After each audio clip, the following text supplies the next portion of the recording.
7 जुलाई को हिमाचल प्रदेश में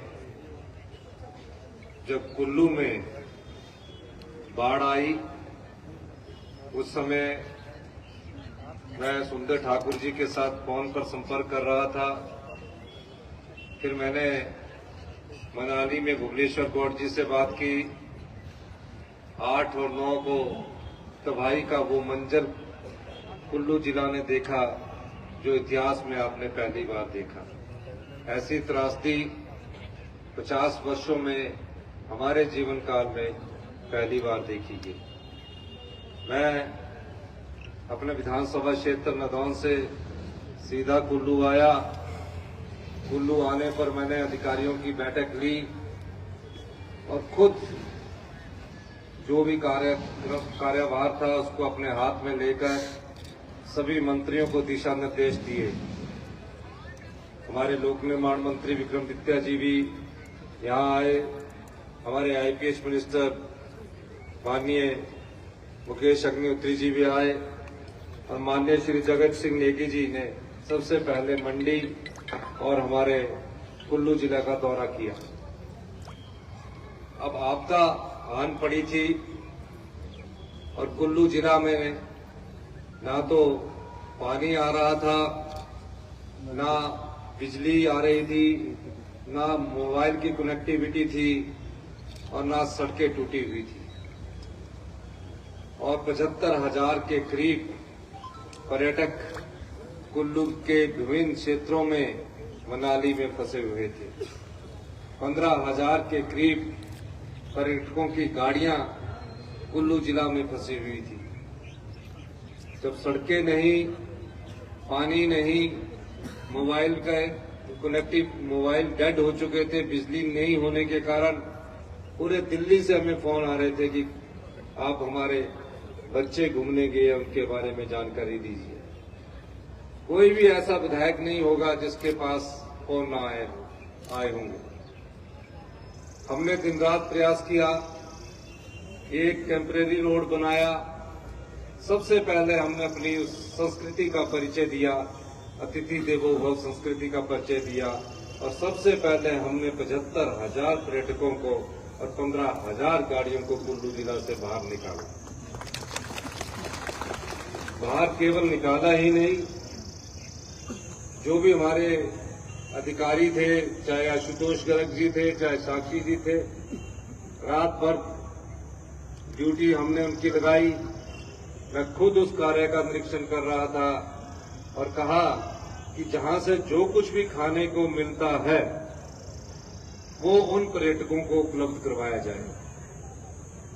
पानी की बोतलों से लेकर खाने पीने के काजू बादाम जो भी दुकानों में थे हमने सब ले लिया और उन पर्यटकों को हमारे पुलिस के जवान, हमारे पर्यटन विभाग के जवान जो मेरे भी खाने में लगे हुए 3-4 लोग थे, मैंने उनको भी बोला कि तुम भी रात को जाकर वहां जो गाड़ियां निकल रही हैं उनको आप खाने का प्रावधान कीजिए। सेब से लेकर केले से लेकर सारी मंडियां रात को 1 बजे खुलाई थी। क्यों? क्योंकि जो मनाली से चल रहा था उसको कुल्लू पहुंचने में कम से कम 3 घंटे लग रहे थे। कई परिवारों के पास बच्चे भी छोटे होंगे, वो दूध की मांग कर रहे होंगे। हमने उनको सब प्रकार का प्रबंध किया और 75,000 जब टूरिस्ट यहां से निकल कर गए, उन्होंने पूरे हिंदुस्तान में ये कहा कि हमसे किसी ने नाजायज पैसा नहीं लिया। अगर पानी की बोतल कुल्लू में 20 रुपए की बिक रही थी तो वो 20 रुपए की ही बिकी। कोई हाहाकार नहीं था। और कुल्लू की जनता का मैं धन्यवाद करना चाहता हूं कि जिस एकता का परिचय पार्टी की राजनीति से ऊपर उठकर आप लोगों ने दिया वो उल्लेखनीय है। जब यहां से पर्यटक चले गए, आपकी पानी की सुचारू व्यवस्था कैसे की जाए, कैसे सड़कों को बहाल किया जाए, अभी हम इस त्रासदी से उबर ही रहे थे। और शिमला में जिस दिन मैंने 15 अगस्त के लिए कुल्लू आना था, 14 अगस्त को भयंकर बारिश ने शिमला जिला में ऐसी तबाही मचाई जो हिमाचल के इतिहास में एक काला दिन हो। बारिश में तकरीबन 51 लोगों का देहांत हो गया। मैं भी चलने के लिए तैयार था। 7:30 बजे मुझे सूचना मिलती है कि शिप बॉडी में लैंडस्लाइड में मंदिर में तकरीबन 40-50 लोग थे, वो मलबे के नीचे दब गए।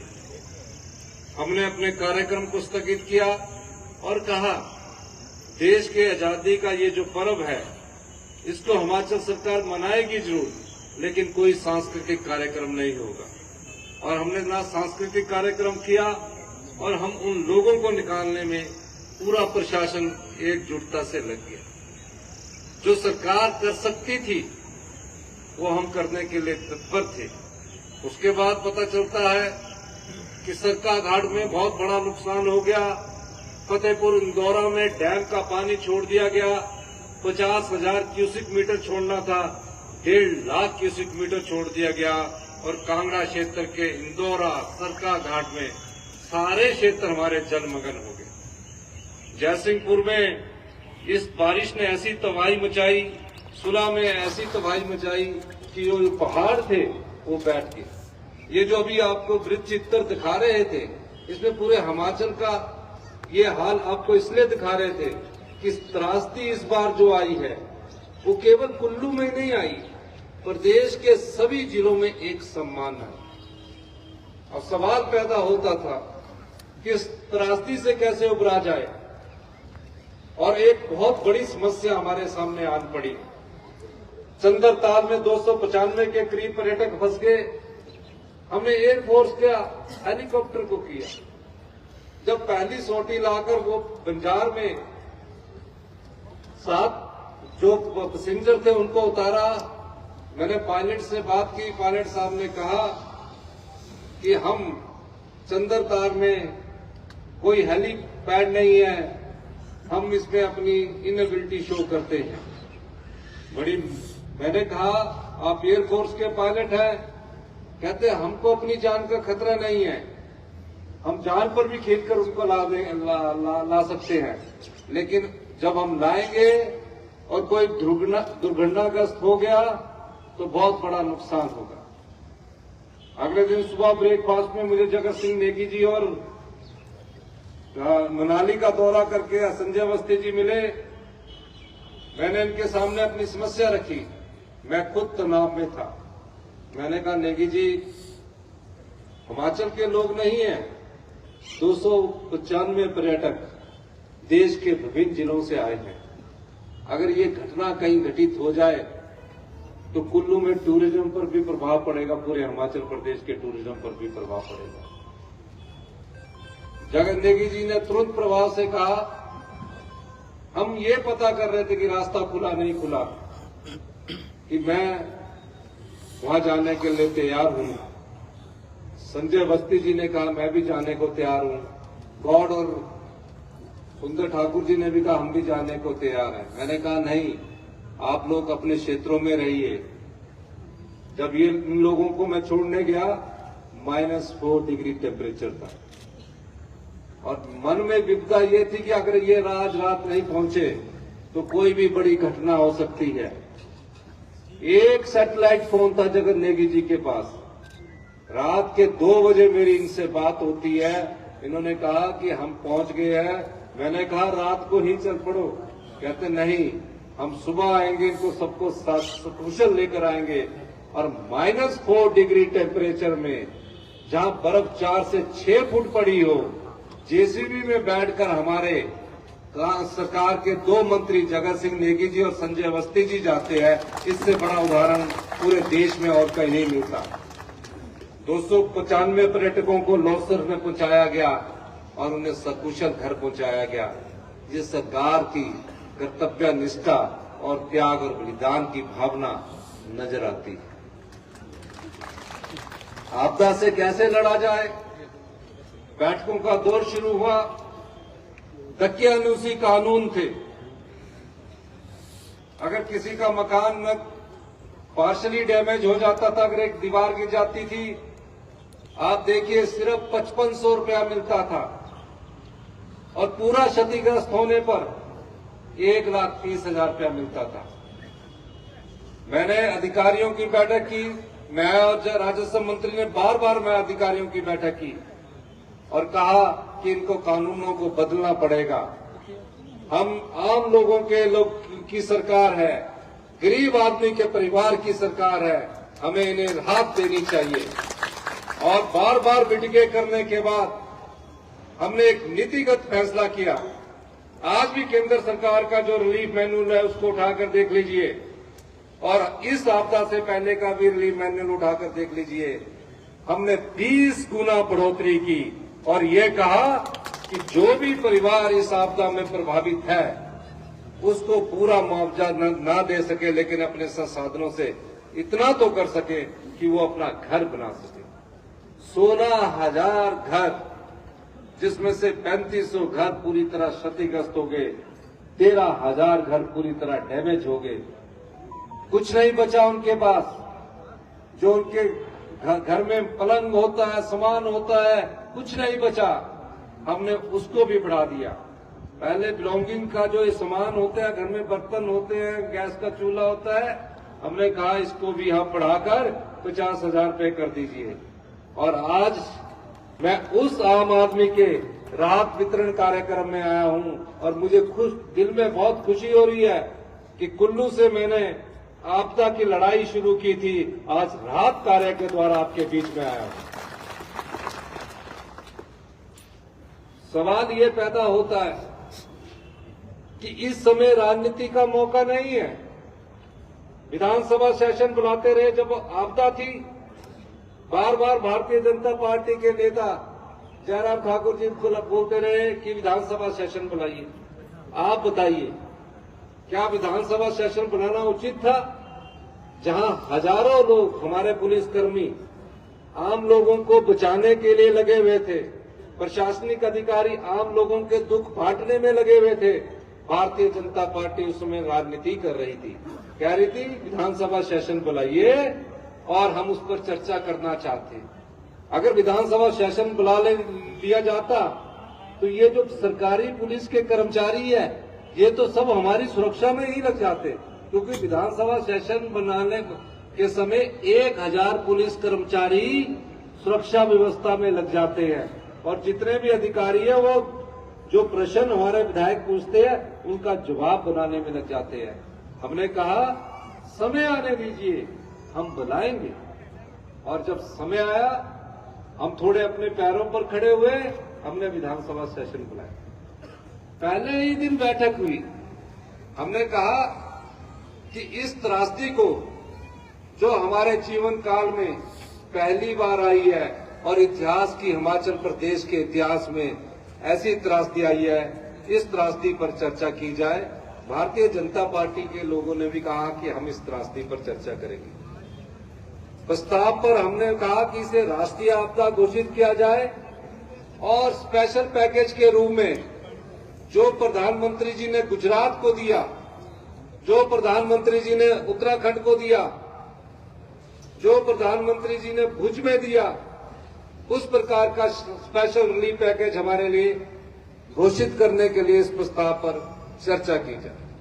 3 दिन तक चर्चा चली, राजनीतिक रोटियां सेकी गई। अब जब उस चर्चा में उस प्रस्ताव पर लोगों के साथ, आपदा प्रभावित परिवारों के साथ खड़े होने की बात आई, तो भारतीय जनता पार्टी के लोग जिन्होंने चर्चा में बड़ी बड़ी बातें की थी, उनके मुंह को सील दिया गया, वो चुपचाप बैठे रहे। कांग्रेस पार्टी ने, जिसमें वोटिंग होनी थी, बहुमत से उस प्रस्ताव को पारित किया और केंद्र सरकार को भेजा और कहा कि आप इस समय लोगों के साथ नहीं खड़े हो रहे हैं। अगर कांग्रेस पार्टी विपक्ष में होती, हम खुले दिल से इनका साथ देते। ये तो खड़े भी नहीं हुए और लोगों को धोखा दिया। और आज जब मैंने ये पैकेज जारी करना था, हमारी आर्थिक स्थिति ठीक नहीं थी, हमारी आर्थिक स्थिति बुरे हालत में है।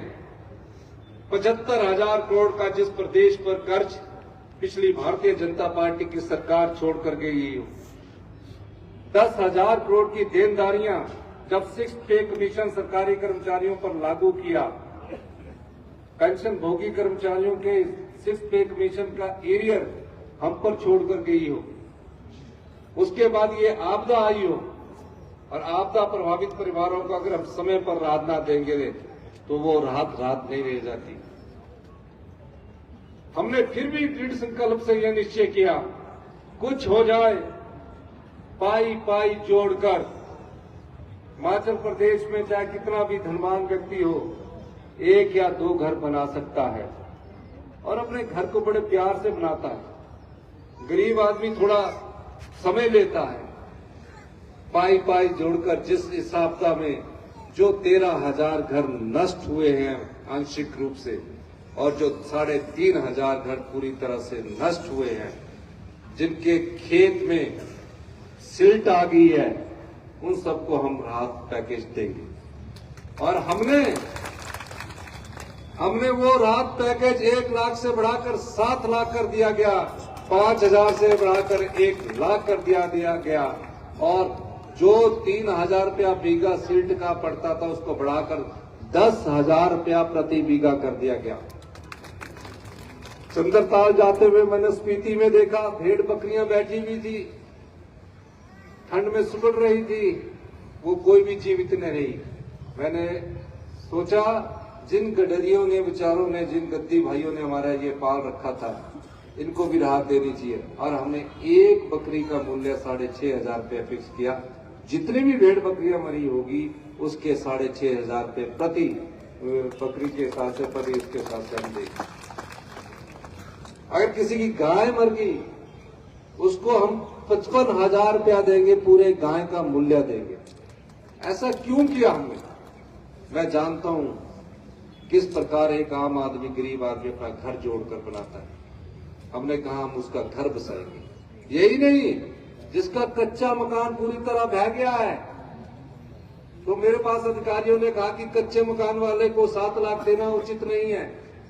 मैंने कहा कि हम कच्चे मकान वाले को क्या जिंदगी भर कच्चे मकान में ये रखना चाहते हैं? इस आपदा में उनको भी 7 लाख रुपया मिलेगा।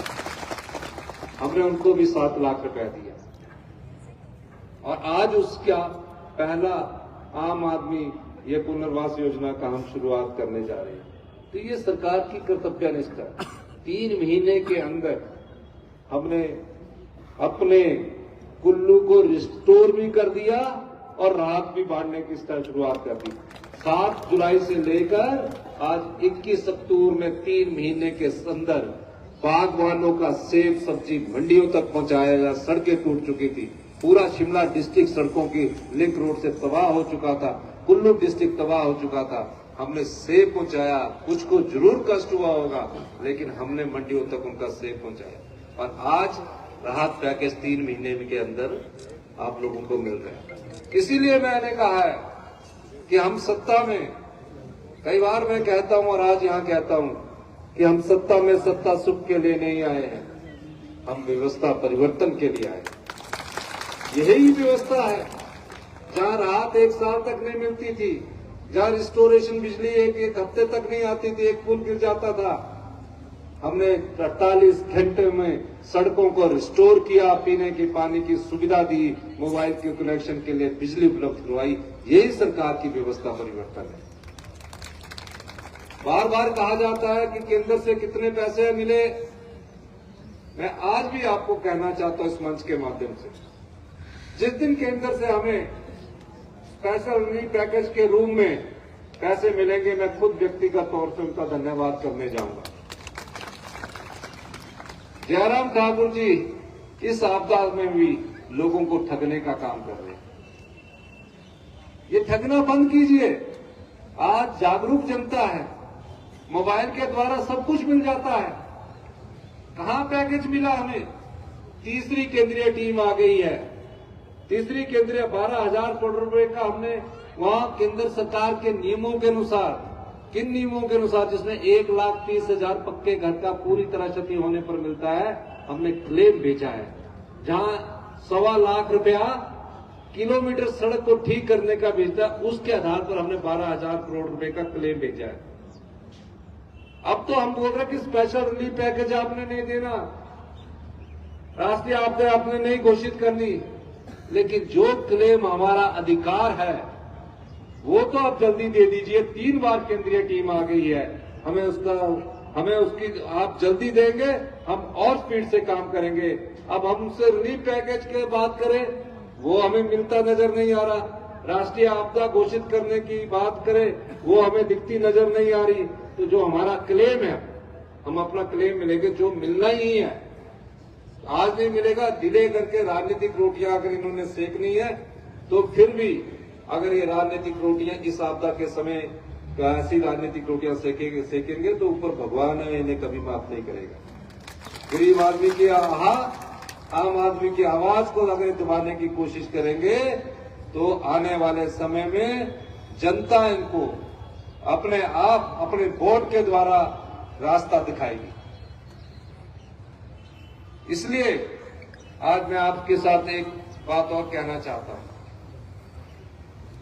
मैंने कई बार कहा है, हमें कुछ समय के लिए कष्ट सहना पड़ेगा। हम कभी भी अपने आप को और भविष्य की पीढ़ी को कर्जे के बोझ के नीचे दबाकर नहीं रखना चाहते। जब से यह शिक्षा का स्तर निम्न स्तर पर चला गया, दूसरे स्थान से 17वें स्थान पर पहुंच गया पिछले 5 सालों में। और जनमंच किया करते थे ये 22,000 केस इंतकाल के आज राज्य में पड़े हुए हैं। 27,000 डिमार्केशन की एप्लीकेशन आज हमारे पास, ये उनका भी बोझ छोड़कर हम पर गए हैं। पीढ़ियां बीत जाती है पार्टीशन होने में, पोते तक के चले रहते। हमने सबको बदलाव की तरह करने की कोशिश कर रहे हैं। आने वाले समय में हम इसमें महत्वपूर्ण बदलाव लेकर आए हैं, ताकि गरीब आदमी को घर बैठ के उसका इंतकाल हो जाए, उसकी पार्टीशन समय के अनुसार हो जाए। इन्हीं शब्दों के साथ एक बार फिर से मैं कहना चाहता हूं, आप लोग हिमाचल में कांग्रेस का साथ दीजिए। और कांग्रेस ही आम आदमी और गरीब आदमी की पार्टी है। मैं कोई राजनीतिक बात नहीं कर रहा, मैं इसलिए कह रहा हूं, जो नीतियों में हम बदलाव कर रहे हैं, 4 साल में हिमाचल प्रदेश, आने वाले 4 साल में हिमाचल प्रदेश अपनी अर्थव्यवस्था को पटड़ी पर लाएगा। और भविष्य के 10 साल में हिमाचल प्रदेश हिंदुस्तान का, भविष्य के 10 साल में हिमाचल प्रदेश हिंदुस्तान का सबसे समृद्धशाली और अमीर राज्य बनकर उभरेगा। आप भी गर्व महसूस करेंगे, आप भी गौरव महसूस करेंगे। हमने बदलाव शुरू कर दिया है, उसके परिणाम आने शुरू हो गए हैं। इंतजार कीजिए, 10 साल में हिमाचल का आदमी जब यहाँ से जाएगा, वो नौकरी नहीं मांगेगा, वो बोलेगा मेरे पास काम करना, आप आइए। इस प्रकार की नीतियां हमारी सरकार बदलाव के द्वारा लाई जा रही है। अभी हम भाग रहे हैं, बाहर नौकरी कर रहे हैं, हमारे पास क्या नहीं है? हमारे पास प्राकृतिक सौंदर्य है, हमारे पास पानी है, इसका हम दोहन करेंगे। और मैं इसलिए कह रहा हूं कि मुझे विश्वास है, जिस तरह 3 महीने में हमने आपदा से भी लड़ाई लड़ी, जिस तरह 3 महीने के अंदर हमने सभी सड़कों को रिस्टोर किया, पानी की योजनाओं को रिस्टोर किया, और आज 3 महीने के अंदर हम राहत वितरण का कार्यक्रम आपके द्वारा शुरू कर रहे हैं।